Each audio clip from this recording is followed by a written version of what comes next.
പഴയ വൈത്തിരിയിലെ നാട്ടുകാരുടെ നിരന്തരം ആവശ്യമായ ഗ്രൗണ്ടിന് 34 സെന്റ് ഭൂമി ഏറ്റെടുത്ത് നൽകിയ ഹണി മ്യൂസിയം ഉടമ ഉസ്മാൻ മദാരിയെ ആശ്രയം വൈത്തിരി ചാരിറ്റബിൾ സൊസൈറ്റിയുടെ ആഭിമുഖ്യത്തിൽ ആദരിച്ചു.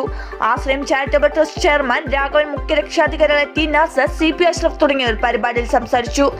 CPM കൽപ്പറ്റ ഏരിയ കമ്മിറ്റിയുടെ നേതൃത്വത്തിൽ കേരളത്തെ അതിദാരിദ്ര്യമുക്തമാക്കി പ്രഖ്യാപിച്ച LDF സർക്കാരിന് അഭിനന്ദനം അർപ്പിച്ചുകൊണ്ട് പ്രകടനം നടത്തുകയും മധുരം വിതരണം ചെയ്യുകയും ചെയ്തു.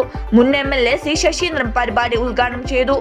വൈത്തിരി ഗ്രാമപഞ്ചായത്തിന്റെ ചുണ്ടൽ സാംസ്കാരിക നിലയത്തിന്റെ ഉദ്ഘാടനവും പുതിയ ബസ് സ്റ്റാൻഡിന്റെയും ഷോപ്പിംഗ് കോംപ്ലക്സിന്റെയും തറക്കല്ലിടലും നവംബർ 3 തിങ്കളാഴ്ച രാവിലെ 10 മണിക്ക് ചുണ്ടൽ ടൗണിൽ വെച്ച് പട്ടികജാതി പട്ടികവർഗ പിന്നോക്ക വികസന വകുപ്പ് മന്ത്രി നിർവഹിക്കും. ഇതിനുള്ള ഒരുക്കങ്ങൾ ചുണ്ടൽ ടൗണിൽ പുരോഗമിക്കുന്നു. ബന്ധുവീട്ടിൽ വീടിന് വന്ന വിദ്യാർത്ഥി പുഴയിൽ മുങ്ങി മരിച്ചു. മേപ്പാടി പാലവേൽ സ്വദേശി 14 വയസ്സുകാരൻ ആര്യദേവാണ് പൊഴുതന പെരുങ്ങോട മുത്താരിക്കുന്നിൽ പുഴയിൽ വീണ് അപകടത്തിൽപ്പെട്ട് മരിച്ചത്. വൈത്തിരി ഗ്രാമപഞ്ചായത്തിന്റെ വാർഷിക പദ്ധതിയിൽ ഉൾപ്പെടുത്തി ഫുട്ബോൾ അക്കാദമിയിലെ കുട്ടികൾക്ക് ജേഴ്സിയും ഷോർട്സും ബൂട്ടും വിതരണം ചെയ്തു.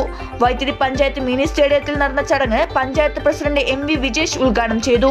ഗ്രാമപഞ്ചായത്ത് വൈസ് പ്രസിഡന്റ് അധ്യക്ഷത വഹിച്ച ചടങ്ങിൽ ലക്കിടി LP സ്കൂളിലെ ഹെഡ്മിസ്റ്റർ സുജാത തോമസ്, കോച്ച് ഷാഹുൽ തുടങ്ങിയവർ സംസാരിച്ചു.